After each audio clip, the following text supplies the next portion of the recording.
Before I start talking about the bulk of my topic, I would like to say that I do own several parrots, and one of them is actively talking and screaming in the background, and there's not really anything I can do to make him not do that, and unfortunately he is making the car alarm sound. With that being said, my topic was childhood development and the effects that electronics have on it. I'm particularly looking at the negative aspect of this. So the important aspects of my project is what this means for these children as they turn into adults, the effect we're currently seeing, and what can we do to prevent this, and what can we do with the information that we have on hand about it right now. I currently see this within my line of work and my career now, so I'm not completely unfamiliar to the topic, but I am unfamiliar with the research end of it. So from my understanding is what we are seeing is significant social delays in children. And part of this is because when children have their social interactions, which for children it's more particularly over games that have some type of social or chat item to it, we're seeing a delay in social behavior. Because when I have an immediate conversation with someone in front of me, if I say something offensive that makes someone upset, angry, I can see another child react like that and then make that registration that, oh, I wasn't supposed to say that. That admits X, Y, and Z emotion, and that's not socially okay to say.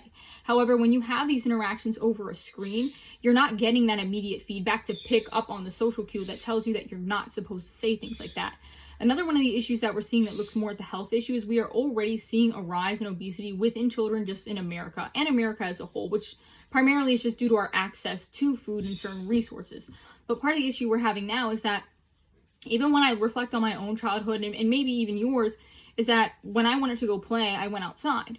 Or I did something that involved me physically getting up and doing something. But when your children sit all day on a screen or, in front of a cell phone, they're not doing the same physical activity that they used to, as opposed to what I had in my childhood where I had to physically go out to have fun and do something. Another one of the issues that we're seeing is a linguistic issue where children are not speaking at the same rates that they used to. So part of the issue with this, again, goes back to the use of, social media and games and things like that. Because if I don't hear another person talk within another dialect, another, accent, or just in general, I'm not going to develop the pronunciation skills I need to talk and formulate words and sentences myself.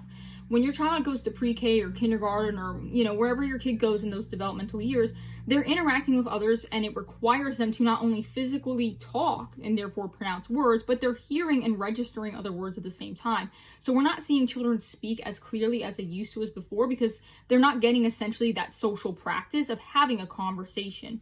We're also seeing an active decline within attention spans within children. So part of this is due to because our most popular social media sites now favor very short videos, around under a minute long, typically being about 30 seconds. So if every single day, for example, I log on to social media, I watch a video, every video is 30 seconds. 30 seconds scroll, 30 seconds scroll. I'm not going to be able to hold the attention span to sit for an hour-long lecture, an hour-long class, or, however long classes are when you're in elementary school, because I'm so conditioned to just paying attention for those 30 seconds. And it develops this negative habit that makes it harder for our children to learn and process what's going on within the classroom or even just within regular conversations, because social media doesn't favor sitting still for an extended amount of time to figure out what's going on. It's just 30 seconds. And this also plays back into the social aspect to, kind of do a wraparound to what I said previously about the social skills lacking, is that if I'm not having a social interaction that only takes me a couple seconds of just typing a comment, sending an emoji, a picture, whatnot, I'm not having a lengthy social interaction to carry a conversation with another individual. I am quite literally just typing a couple words, pushing a button, sending a picture, and that's the entire social interaction. And it's becoming harder for children to carry a whole conversation if, one, they don't have linguistic skills, they don't have the attention span, and their education overall is declining because they're unable to pay attention in class. It's very hard for a child in comparison who has spent their developmental years off of electronics or with a reasonable amount of electronics integrated into their day, as opposed to a child who's only been on electronics. Within my own practice now, I have two separate case studies with similar issues, and they're both children who have had either too much exposure to electronics, one that's just had limited social interactions with people face-to-face in general, separate from electronics. And these children cannot carry conversations compared to other children within their age group because they don't have the dialect skills to do so, nor the attention span. I have two very different case studies where one is primarily raised on electronics, and she doesn't compare well to children who are not, because she doesn't formulate words the same. She's not capable of comprehending some of the things that are being said to her at her age level. And then the other one doesn't have the, like I talked about previously, the linguistic skills, because he's not having face-to-face conversation to develop the physical ability to formulate words, to have and hold a conversation. So although they may be able to say things to that child, the child is not able to respond back in an adequate manner at the developmental age period that they should be.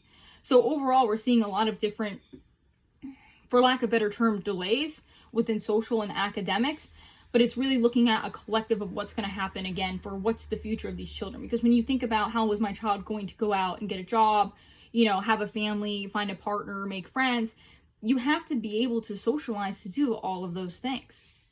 There isn't a job that I have ever worked that does not involve some type of language skill or reading skill or social interaction. It makes it very limited for what these individuals will do. And what we're starting to be concerned about is, what does the future look like?